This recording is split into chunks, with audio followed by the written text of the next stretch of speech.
और मेरे साथ मेरे तमाम सहयोगी जुड़ेंगे जो देंगे हमें अपडेट। धनंजय मंडल रांची से इस वक्त हमारे साथ, सर्वेश सिंह बेलागंज से रहेंगे, संतोष कुमार पलामू से रहेंगे और मेहमान भी रहेंगे जल्दी। संजीव कौशिक भी पहुंच चुके हैं स्टूडियो में इस बीच हमारे साथ में। उनकी तरफ रुख करें इससे पहले एक बार रांची का रुख करें। धनंजय, अभी क्या तस्वीरें हैं? लंबी लंबी कतारें पोलिंग बूथ पर नजर आ रही हैं, क्या तस्वीरें?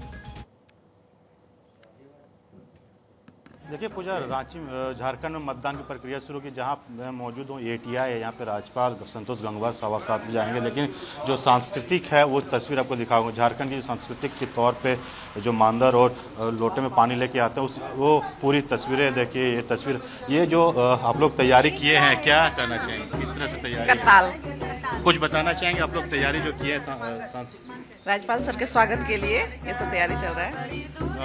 गीत गा रही है, देखिए सांस्कृतिक जो लोक गीत है। तेरा नंबर के बड़े दिवाली, वोट देवे बाइले ना भुलावा, वोट देवे जायले ना भुलावा, जोहर करा दूरे से आ गेले गोतिया, जोहर करा दूरे से आ गए जोहर। जो दिखा रहे थे हम आपको, ये जो झारखंड की लोकगीत है वो वोटिंग के लिए किया जाता है। राज्यपाल के स्वागत के लिए लोग पहुंचे हैं और जो देखिए झारखंड की लोग जो संस्कृति है, लोटा में पानी लेकर स्वागत किया जाता है आदिवासी संस्कृति में, उसी परंपरा को तौर पे यहाँ पे महिलाएं जो आई है मांदर और लोटा लेके पहुंची और राज्यपाल कुछ देर में करीब 7:15 में उनको आगे वो वोट करेंगे। पहली बार संतोष गंगवार यहाँ पे मतदान कर, ये बूथ है जो मॉडल बूथ बनाया गया है और ये एटीआई है, बूथ नंबर पे यहाँ पे मौजूद है और इसी बूथ पे वो मतदान करने के लिए सही सिक्योरिटी के तौर पे सभी देखिए जो निर्वाचन पदाधिकारी हैं वो यहाँ मौजूद हैं, राज्यपाल के इंतजार कर रहे हैं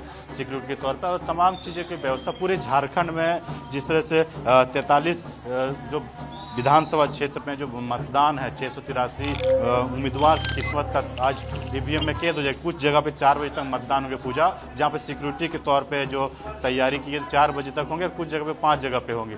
तो दोनों के तरीके पे जहाँ जहाँ मतदान की प्रक्रिया सभी जगह पर अभी तक ऐसे कोई सामने नहीं आए कि जहाँ पे पोलिंग का कुछ खराब हो, क्योंकि शुरुआती दौर है तो 7 बजे से मतदान की प्रक्रिया शुरू हुई है और सभी जगह से अभी सुचारू रूप से मतदान की प्रक्रिया जारी है। जो तस्वीर है सभी बूथों पर आपको इसी तरह नजर आएंगे, क्योंकि हालांकि ये थोड़ा मॉडल बूथ है और यहाँ पे भीड़ इस वजह से नहीं दिख रही है कि कुछ शहरी इलाका है। हम दूसरी जगह सभी जगह पे लाइन जो ग्रामीण इलाकों में पहले से कतारबद्ध लाइन लग चुके हैं मतदाता और मतदान का प्रयोग करेंगे। क्योंकि देखिए इस बार 6 मंत्री, इस जो पहले चरण 6 मंत्री, एक पूर्व मुख्यमंत्री यानी चंपई सोरेन जो मेन कोल्हान के टाइगर कहा जाता है, वो उनके बेटा अर्जुन मुंडा की पत्नी मीरा मुंडा, रघुवर दास की बहू पूर्णिमा दास, वो तमाम लोग यहाँ इस बार चुनाव मैदान में और उनकी किस्मत के ताला बंद हो जाएगा शाम को 5 बजे तक। और यही वो झारखंड का द्वार कहा जाता है कि इस अगर कोल्हान में अगर आप अच्छा प्रदर्शन करते हैं पूजा, तो कोल्हान का प्रदर्शन अगर अच्छा होगा तो दूसरा फेज में भी उसका प्रदर्शन अच्छा, क्योंकि यही वो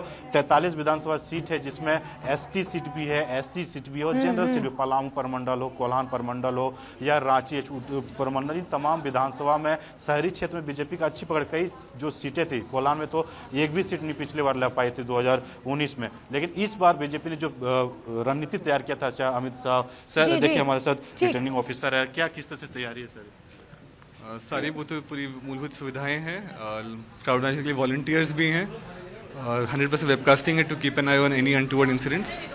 तो हम लोग अपनी तरफ से पूरी तरह से तैयार हैं। आपकी सुविधा के लिए हम लोगों ने 4 नए अपार्टमेंट्स में बूथ बनाया है, 31 भवन का परिवर्तन किया जहाँ पे बेहतर भवन हो या जहाँ पे भीड़ बेहतर मैनेज हो सके। तो मुझे उम्मीद है आज जब आप मतदान करने निकलेंगे, अपने मताधिकार का प्रयोग करने निकलेंगे, तो आपको एक सुचारू व्यवस्था मिलेगी और आपको अच्छा आनंद आएगा।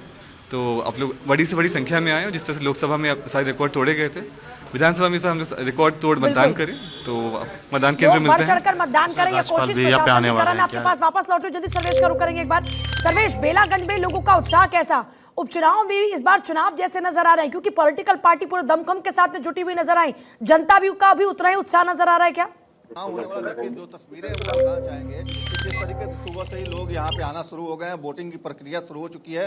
बेलागंज में सुरेंद्र यादव जो कि कद्दावर नेता माने जाते हैं, 35 साल से लगातार जीतते आ रहे हैं, उनकी प्रतिष्ठा दांव पे लगी है। उनके सांसद बनने से ये सीट खाली हुई है और यहाँ पे उनके बेटे विश्वनाथ सिंह चुनाव मैदान में इस बार है, लेकिन उनकी फाइट मनोरमा देवी से है जो कि जेडीयू कैंडिडेट है और मनोरमा देवी सीधे तौर पर उनको कड़ी टक्कर दे रही है। इसके अलावा जो मोहम्मद अमजद हैं वो जनसुराज पार्टी के प्रशांत किशोर की पार्टी से इस बार चुनाव मैदान में है। पहली बार प्रशांत किशोर की पार्टी चुनाव मैदान में है, दस्तक दी है प्रशांत किशोर की पार्टी ने। और सीधे तौर पे देखिए कि तस्वीरें जो हैं सीधे पोलिंग बूथ से दिखा रहे हैं। बेलागंज के बिहार की 4 विधानसभा सीटों पर चुनाव है। इमामगंज से जीतन राम मांझी की बहू वहां चुनाव लड़ रही है। इसके अलावा अगर बात कर ले रामगढ़ की तो वहां भी सुधाकर सिंह जो कि जगदानंद सिंह के बेटे हैं, उनकी वजह से उनके सांसद बनने की वजह से वो सीट खाली हुई है। वहां भी जगदानंद सिंह के दूसरे बेटे चुनाव मैदान में है। तो एक तरह से कहा जाए तो हर सीट पे जो चारों सीट है, तरारी की बात कर ले वहां भी सुनील पांडे जो कि जेडीयू के पूर्व नेता थे और उनके बेटे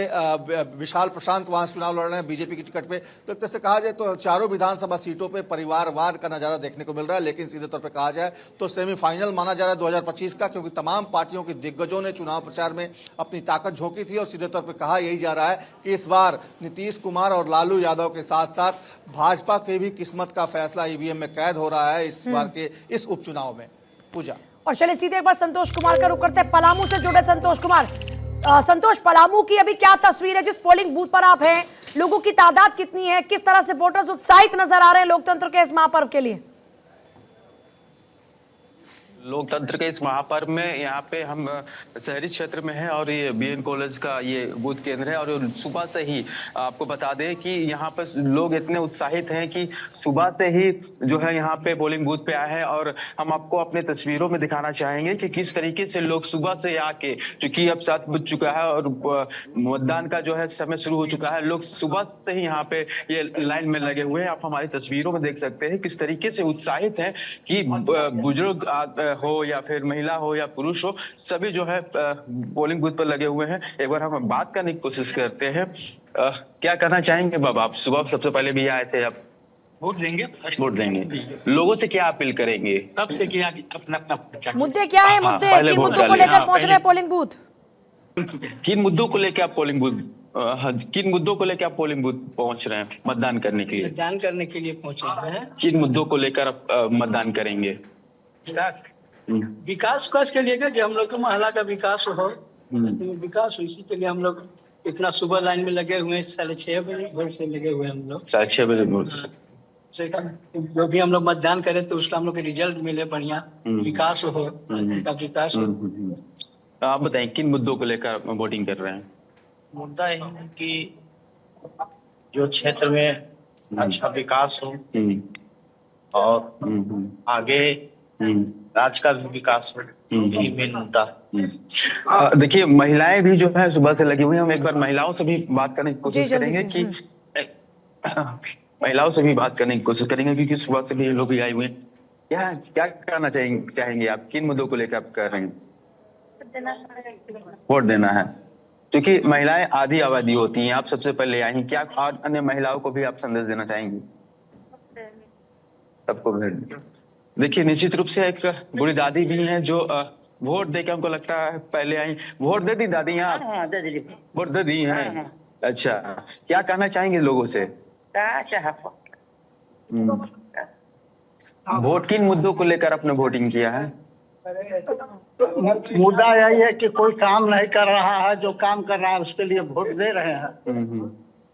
तो निश्चित रूप से आपको बता दें कि यहाँ पे लोग जो है सुबह से ही यहाँ पे आ रहे हैं। दूर दराज के जो इलाके हैं, आपको बता दें कि वहाँ पे भी ग्रामीण इलाकों में भी लोग जो काफी उत्साहित थे, वहाँ भी काफी लंबे कतार पे लोग लगे हुए हैं। और सुरक्षा के दृष्टिकोण से पूरी तरह से सुरक्षा व्यवस्था भी कर दी गई। आपको पलामू के बता दें कि 5 विधानसभा क्षेत्र है जहाँ पे भारतीय जनता पार्टी के यहाँ डाल्टनगंज अगर हम बात करें तो भारतीय जनता पार्टी के आलोक चौरसिया है और वहीं इंडिया गठबंधन के KN त्रिपाठी है, वही और एक निर्दलीय प्रत्याशी है जो प्रथम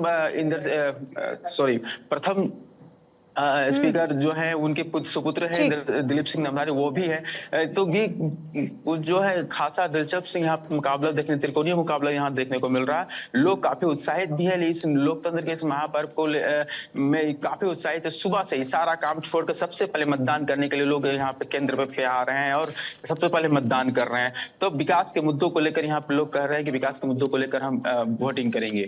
जी भैया, विकास के अब देखना होगा कि इस बार जनता कह रही है विकास के मुद्दों पर हम वोट कर रहे हैं, और ये विकास का जो मुद्दा है वो दोनों पार्टीज करती नजर आई। अब किसके विकास पर जनता ने किया है भरोसा, ये लगातार कैद हो रहा है ईवीएम के अंदर, और 23 तारीख को जब नतीजे आएंगे सामने तो तय होगा कि जनता का भरोसा किस पर है।